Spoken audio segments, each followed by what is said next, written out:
Happy to be here, and I'm glad that despite all of the stuff that's going on in the world, that the music tech crew is able to pull this off. I think maybe what we should do is real quickly is allow each of the panelists to introduce themselves briefly. And since we don't have a whole lot of time, we'll make it brief. My name is Bryan Calhoun. I work with an artist management company called Blueprint Group. And I do digital strategy, represent artists like Lil Wayne, G-Eazy, The Roots, Jill Scott, Trippie Redd. I also work with Pandora on the industry relations team. So I help artists and labels maximize the use of the platform. And I wrote a book and built software for independent musicians to manage their business called the Music Business Toolbox. So I will pass it over to my fellow panelist, Ash. Hey guys, I'm Ash. I head up biz dev and operations for a company called Flighthouse. We have about, I think, coming up on 25 million followers on TikTok, and that's just our forward-facing side. Behind the scenes, we work with every major label on music marketing campaigns on TikTok. We've been part of the campaigns for Doja Cat Say So, Arizona Zervis Roxanne, Roddy Ricch The Box, Joe G, Slow Dancing in the Dark, Tyga's Macarena. We are also working with artists like Justin Timberlake, Khalid, John Legend, Party Next Door. That's just this month alone. So basically doing everything music marketing related on TikTok right now. Cool, and I believe Phil is on. Hey there, can you hear me? We hear you. What's up, Phil? Hey, how's it going? Good. My name is Philip Kaplan. I'm the founder and CEO of DistroKid. We are a music distribution service, so we help artists and labels get into Spotify and Apple Music and all that. We do a lot more. We get lyrics in stores. We help generate music videos. We have landing page, a whole bunch of stuff. And we work with a lot of artists, almost 1 million, depending on how you count. Awesome. Thanks, Phil. Yep. Baylee. Hi, everyone. I'm Baylee Badawy. I'm the digital strategist at the New Orleans Jazz Museum here in the French Quarter. I've been involved with the New Orleans Jazz Museum for 5 years now. When we launched the initial capital campaign to open a jazz museum in New Orleans, formerly the building was just used as a historic mint museum. And in the last 5 years, we've developed a full educational center, exhibits, programming, and a full online presence. So I look forward to talking more about that with y'all. Very cool. Do we have any other panelists on, Melissa? I'll take that as a no. So what I think we should do is, I mean, certainly as everybody's talking about, you know, what can they do during the quarantine time? I know I've been busier than ever. I suspect that the other panelists here who are working in this space have also been incredibly busy. What are some of the ideas that you're sharing with people, things that they can be doing to take advantage of this time and, you know, to help? Really two things. How do you continue to grow your audience, and how do you make money? I'll throw it to my whoever wants to jump in. Cool. Yeah, I mean, definitely, you know, right now TikTok is booming. Like the growth on TikTok has been steadily going upwards since before all of this has been going on. But that's something that we kind of get a lot, is just questions on how artists and musicians can really kind of take advantage of the platform. With most of what Flighthouse does, we're working direct with the label. The artist really doesn't have to be involved with a lot of the like straight influencer music marketing campaigns, but I think there is a huge opportunity on TikTok for artists and musicians to kind of build an audience.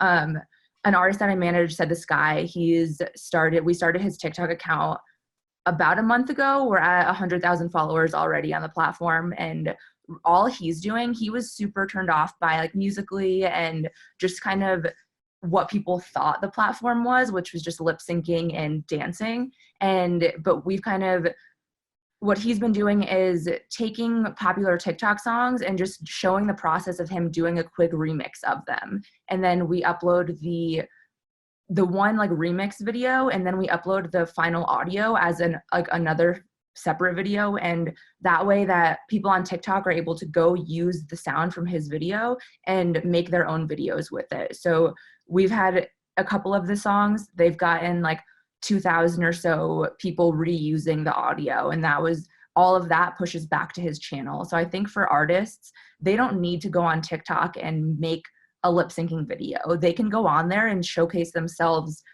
doing what they do best, which is just making music. And I think a smart way is by going in there and just looking at what songs are popular on TikTok. And if there's a way to incorporate that, then awesome. Something that's really, really popular also is just stream like a selfie video of them singing a cappella in their bathroom or in their car or anything like that. And I mean, pet videos do really well too. So that's kind of, there's definitely lots of ways to really make content that performs well on TikTok right now. So let me ask you this. So growing an audience on that platform is cool. How does that translate into money? I mean, if you look at the charts right now, basically every single big charting song is the song that has blown up on TikTok. And those kind of are a little bit separate. Which came first? TikTok, right now, TikTok is coming first, 100%. We're seeing, like independent art. Arizona Zervis is a perfect example. I mean, he was an independent artist that was just releasing a bunch of music independently. And then this one happened to, like Roxanne happened to kind of just pick up organically on TikTok. And then that's translated into record deal, just streams, etc. And we're seeing that TikTok is responsible 100% for creating hits right now. And that's definitely gonna eventually lead to money. There's no immediate like monetization opportunity on the platform for creating content, but I think it's definitely just something that it's a marketing driver for making money on other platforms, really. And not an advertisement for DistroKid, but artists need to get their music into TikTok. Arizona Zervis is a DistroKid member, put all of his music up. I don't know all of it, put a lot of his music up on TikTok via DistroKid. So whether DistroKid or anybody else, artists should be getting their music in TikTok. It's sort of a trick question because I think we might be the only distributor that can do it, but something artists should do. And I mean, oh, go ahead. No, go ahead. Please continue. On that point, I think that's something that a lot of times artists and labels, because with Flighthouse, we are offering like a very premium service. And so the budget, our minimums are starting at 10, 15K. So that's not something that the average indie artist can do, but they ask a lot, how can we just set ourselves up for success? And I think picking the right portion of a song to be able to distribute on TikTok is so important. And that's, again, like you're saying, not something that every distributor, every label is able to do, but when you're putting a release out, if you're able to if you have the option to select which portion of the song is best for the platform, make sure you do that. And I think that's something that it's not, everyone assumes it's going to be the chorus or what, like, that's kind of, why wouldn't you assume that? But what we're seeing is that it could be an intro. It could be like part of the hook. It's going to be something that just makes sense for TikTok. At DistroKid, we've actually been struggling. So we do that. We let you pick like where should it start. You get the 20 seconds or whatever it is. But we've been struggling with how do we ask that question? So you can't say what's the good part of the song or what's the best part of the song, because the artist will be like, well, every part is the good part. So we changed it to which part of the song slaps the hardest. That's exactly right. Yeah. What has it's something that's like tangible that, if you're thinking about what TikTok is, and it's people making videos that have kind of like a plot twist or like a good bass hit, or if there's claps in it, something that people are able to like create a visual, like matching up with audio. So whether that's kind of like a call to action, like something has a word about, I don't know, like touching the floor, then that's something that an audience member on TikTok can hear and be like prompted to create video too. Interesting. And is there any, and Phil, because you all do have a direct deal with TikTok, is there a direct monetization opportunity with TikTok for sound recording copyright owners and publishers? That's something I should know, but I don't. Okay. All right, we'll get back to you. Maybe we call Phil. With Phil now? Correct. Phil would know. Yeah. Phil would know, right? Phil and It's Phil. different. DistroKid is run by two guys named Phil. So Yeah. the other one. I mean, and I think on that, like that's something that they're working towards. They're obviously, you know, prioritizing their deals with the major labels, and who knows how long it's going to be for there to be any kind of monetization. I know even that's something they're testing out aside from like the royalty side, but just with, you know, creators being able to monetize their accounts like on YouTube. But that's something that it's kind of like the chicken and the egg, because they do have a big problem with copyright infringement on the platform because it's so easy to upload original audio, and they do have like a fingerprinting technology, but it's being proven that it's not there yet. And so I think before they can offer direct monetization for creators, not musicians, but like creators accounts, you know, they need to figure out how they're distributing royalties like adequately. Got it. So I'm curious, Phil, this question is really for you. Have you seen an increase in the number of new members or existing members uploading more music? Is like kind of like, what are you seeing as sort of like the trend with respect to releasing music and the cadence of that? Big increase. I mean, Wow. What is it now? It's April. I mean, April in new users is probably up, 150% from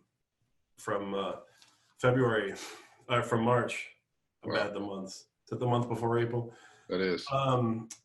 Yeah, new artists, new users. DistroKid, a user can be multiple artists, but and then we have everything's up. Everything's going crazy. We hired 10 customer service people. We're bringing in 6 more. I mean, it's been trying to keep the wheels on.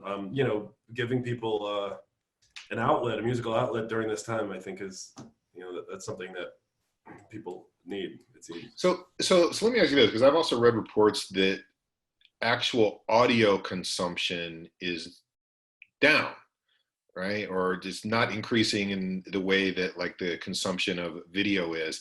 How are you seeing artists being able to effectively differentiate their product and get people's attention? If you guys are up 150% in the last month or two, I'm assuming that other distributors are having similar increases. But if the consumption rates are not increasing, what are people seeing, or what are you seeing as being successful methods for people to actually get people's attention? Well, not to keep, this is definitely the year of TikTok, so Sure. not to keep talking about that, but Arizona Zervis and many of the artists on DistroKid that are blowing up initially get big on DistroKid, but on TikTok, but it hasn't, there's obviously a lot more content, somebody said to me once, there's not enough success to go around. That's the case. Now that said, I wish I could offer more constructive advice to artists other than you have to make music that's amazing. And that's pretty much what it comes down to. If you're an artist, in my opinion, and what I've seen, I'm not by no means, I'm not a platinum selling artist or anything, but in what we've seen, there's a lot of great music that never goes anywhere, and there's a lot of great music, great is obviously relative, but there's a lot of, I'll say high quality music that goes nowhere, and a lot of high quality music that becomes very successful. But there's very little low quality music that becomes successful.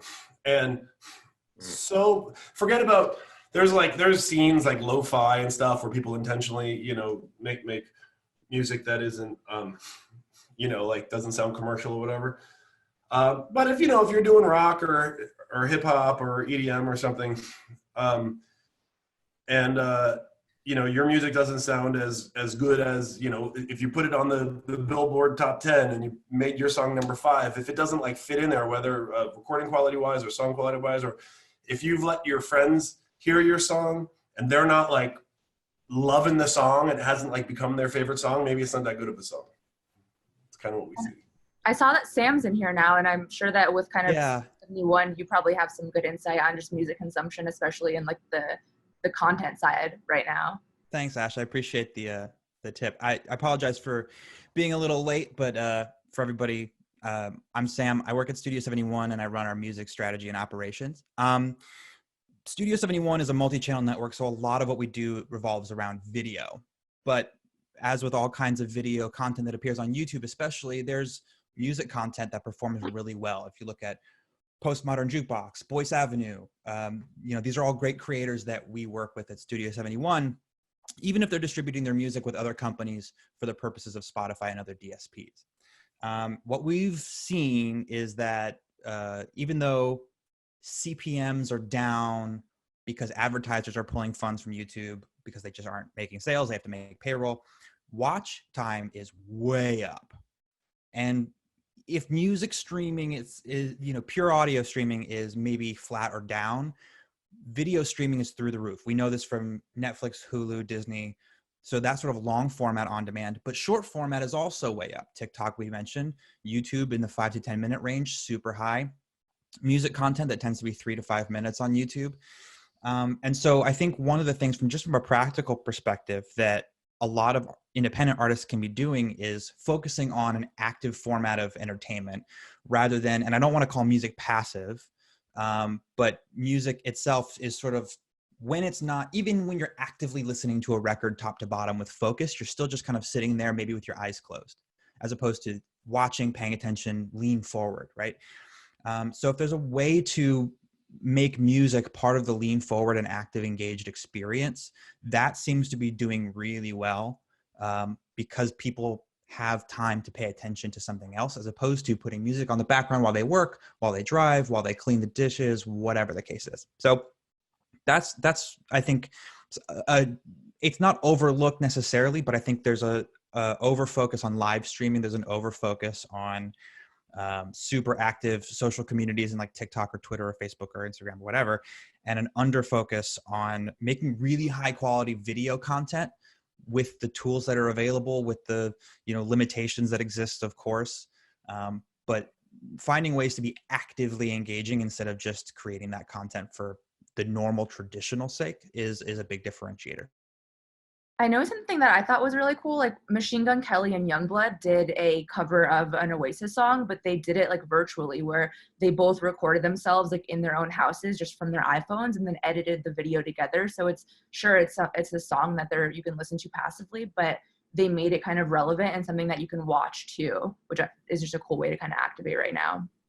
I think there are different kind of sensibilities about doing a cover for the purpose of YouTube or for the purpose of Instagram or what have you, because of the way that YouTube manages rights and the sort of assumption that it's fine to do covers and it'll just take care of itself versus, getting the right kind of mechanical licenses, posting it formally to your Spotify. It feels a little less formal, a little more ad hoc, and maybe that's to the benefit. I still think that, especially coming from this world of like highly produced cover content as a main form of business for a lot of creators that we work with, I'm still an advocate for like really putting weight into it and giving it great care and consideration. I think just higher quality content, Phil, like you said, it really does make a difference. High quality, high production value versus a sort of like, oh, let me just put my phone up and then just stand there and do a song because that's all we do now. I think we've gotten that out of our system and we're learning how to present something like everybody saw the Ariana Grande video that nobody really expected her to participate in this musical theater thing, but like the ability to or like the Stephen Colbert band Stay Human doing the theme song now all from remote locations, but it's all synced up. We're finding the standards and practices to do this kind of thing, and everybody should be taking advantage of the ability to do that. Yeah, I definitely come from like the opposite of just from the TikTok side of just everything super, super UGC and like low quality, but there's definitely value in both of them for sure. Yeah, I think there's also some stuff that's sort of in the middle.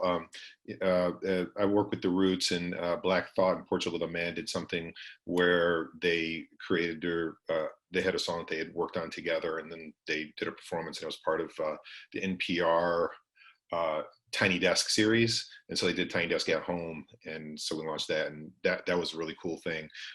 But I actually want to kind of push back on one thing about live. So we've been doing something, we've been very aggressive in the live space for a little over a month now, where, and I completely understand that every artist is not going to do the kind of thing that Questlove from the Roots does. But he does a 2 to 6 hour DJ set live every day, and he's done it for like 34 days in a row or something like that at this point. But what we have done is, rather, kind of a lot of DJs were doing it on Instagram, but what we've been doing is we've been multicasting it, so it's on Instagram, Facebook, Twitter, YouTube, and Twitch live, and then the archives are on YouTube, where sort of like the content ID sort of parses out the money. But what we have seen, and what I was actually surprised about, is that the Twitch community is actually donating and spending money and contributing, which I didn't think that they would do it, really, quite frankly, at all. But I've found that to be the case. We've also been, and to your point, Sam, about producing sort of higher quality content, doing videos from other members of the Roots and putting it on their YouTube channel. And so they've been doing like sort of behind the scenes, telling stories about like, making records with Adele and Mariah Carey, or performing with Bruce Springsteen and that kind of thing. And we've also seen like a massive increase in our, a percentage, month over month in terms of viewership, view time, and revenue on YouTube. So even though we're multicasting and we got stuff going on 5 channels, money comes from 2 of them. It comes from YouTube, which on VOD stuff, and then it comes from Twitch from people donating. So I'm kind of curious, with that being said, what sort of like all your perspective is on, what is, or how does live fit in, considering, how does live online fit in, considering there is no live in person?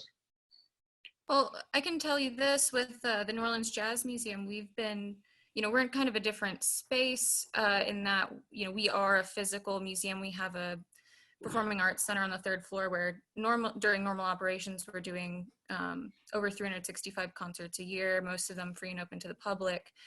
So for us, we're in the French Quarter, which is uncomfortably empty. It's very eerie down here, and we actually produced a live video with Tim Laughlin, who lives in the French Quarter. He's a clarinet player, and we just filmed it right from his balcony against sort of this, empty French Quarter backdrop, and it went completely viral. The AP picked it up, all over national news, and that was just from Facebook Live, and sort of doing something to set it apart, rather than people just, being in their living rooms. This was outside in the French Quarter. So that's sort of something that we've been doing in the quarantine, and using that as a platform to raise attention and raise money for some of these musicians directly. So the key thing there is differentiation, right? Like the context there matters. The setting matters, the presentation of it, to display the background, to see how empty things are, how quiet, or how eerie and unnormal, but also to bring some normalcy into that scene. There's a lot of care and consideration that anybody can, and sometimes the care and consideration is just naturally comes to mind. It's like, oh, well, let me just be on the balcony. Let me just play the thing. Let me have the nice backdrop. And that might just be like a natural idea. But if you're struggling to just kind of like have an idea, just dig into the context, dig into the, kind of environment around you, and the way that you can present something that's not just like a living room, sitting on the couch, playing an acoustic guitar, playing your instrument, or like tight focus with like no real visual stimulation. This is a video format. And for live performers who aren't typically in the thought process of high production concerts with a lot of stage presentation or costuming or lights, and it's really just about playing the best music possible, that still works. However, there is also the added component of a lot more noise. When you're in one room, you have one thing to look at. When you're on your Instagram or on your YouTube, you have 1,000 things recommended to you while you're watching something else. So keeping that stimulation, keeping that attention is difficult, but it's key.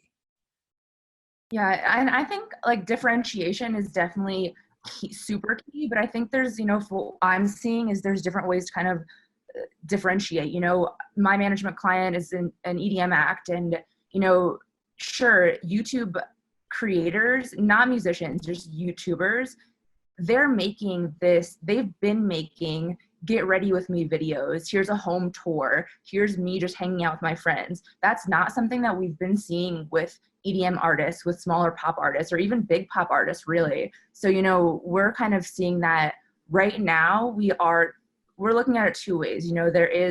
We are able to kind of differentiate, and people are wanting to see him hang. We did a video of me learning how to cut his hair, and we did one of us kind of playing beer pong and doing a Q&A, and that it's working for us because it's different than what anyone else is doing in the kind of EDM space, at least. And then on the other side, with all of these, there's so many live, like, virtual festivals now, and there's just going to be so many of these in the next few months that there is when we like the differentiation being that it's something bigger than just playing a set in your living room is going to be super important. But I think that's a conversation that we've been having with our agent and with just a lot of people in this space, is what is are the next few months going to look like in terms of festivals. Sure, right now they're all these like for charity kind of things, but at the end of the day, we're bringing more audience over, and they're kind of selling it as exposure, but the artist is bringing more audience to the festival's socials or wherever it's being hosted. And right now, like,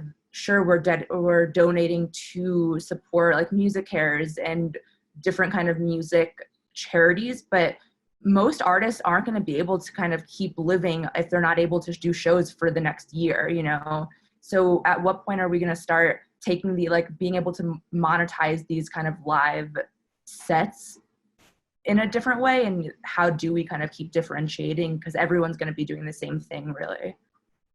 Yeah, I think so. We only got a minute or two left, so maybe everybody can kind of quickly give their thoughts on like sort of their best ideas, tips, and tricks. And like I said from the beginning, like, growing audience is awesome, but how do you turn it into money, which is what you were just saying, like, and that's something we've been focused very, very heavily on. You want to start? Why don't we start with you, Ash? Well, I guess you're technically. I mean, I see it on both sides. Like, I definitely do see the value of kind of the marketing component of it and growing an audience, and you're going to be able to turn that audience into someone that's going to buy merch and going to go buy tickets and go to a show when we're back in it. But I'm not sure of the answer of how we're going to be able to monetize, right now. Baylee? I think it's really important for at least me in New Orleans and my organization. It's important for us to really stay true to our mission, which is to help the New Orleans jazz community in whatever way we can. We're not as focused on raising money for ourselves right now as we are to offer a stage and platform for the music community here to get some national help. So that's what we're focused on. Okay. Phil? As I mentioned, with DistroKid, and as you pointed out, I'm sure with every distributor, there's a lot more music being made, or there's a lot of people who, probably were putting off that song or whatever, who have the time to do it now. To me, and what we're seeing is a lot more collaboration. So if there's, a time that you thought about reaching out to, potentially an artist who's bigger, has a bigger audience than you have, that artist might be more amenable to doing a collaboration with you, assuming that you have something to offer than they would normally. Yep. Sam? I would say, Ash made a great point about like, there's a lot of kind of content styles and creative concepts that are not new in general, but are new to a certain audience or a certain community. And so you don't have to reinvent the wheel. You just have to do something different than your audience expects from you or those like you. And it creates that area of interest.